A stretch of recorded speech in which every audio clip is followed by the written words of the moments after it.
Assalamu alaiki gimbiyata, kece hasken zuciyata. Daga a gidan sarauta na zo domin in furta cewa ina son ki.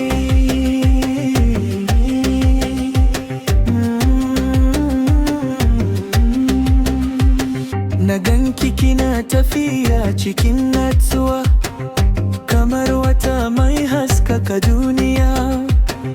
Murmushinki ya sace zuciyata, tun daga ranar da na fara ganinki.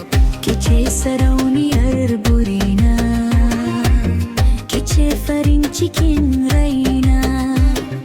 Ko zinariya ba ta kai darajar ki ba, domin soyayyar ki tafi komai. Ko duniya ta juya baya, ba zan daina kaunar ki ba.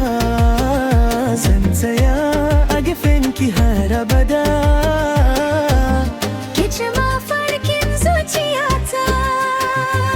A gidan sarauta na manzo ku soyayya, na zo gare ki na son ki. Kice gimbiya ta zuciyata, Ba zan yi rabuwa da ke ba. ina son ki, ina son ki. Har ƙarshen rayuwata. Idan kika ce zo zan zo da gudu, idan kika ce jira zan jira.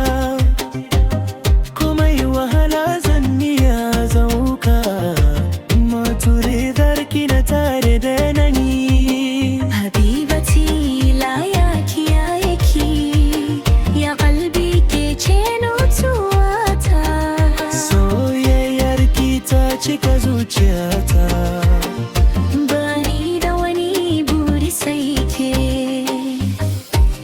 Allah ya haiba zukatanmu, ya sa soyayyar mu ta dawama.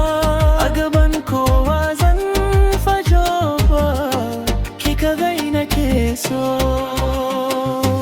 A gidan sarauta na zo da alkawari, zan kasance tare da ke har abada. Kice sarauniyar zuciyata, Ina son ki fiye da komai, ina son ki, ina son ki. Har sai numfashi na kashe. Daga gidan sarauta zuwa gare ki, sama da kula ya gane ne. ina son ki gimbiyata.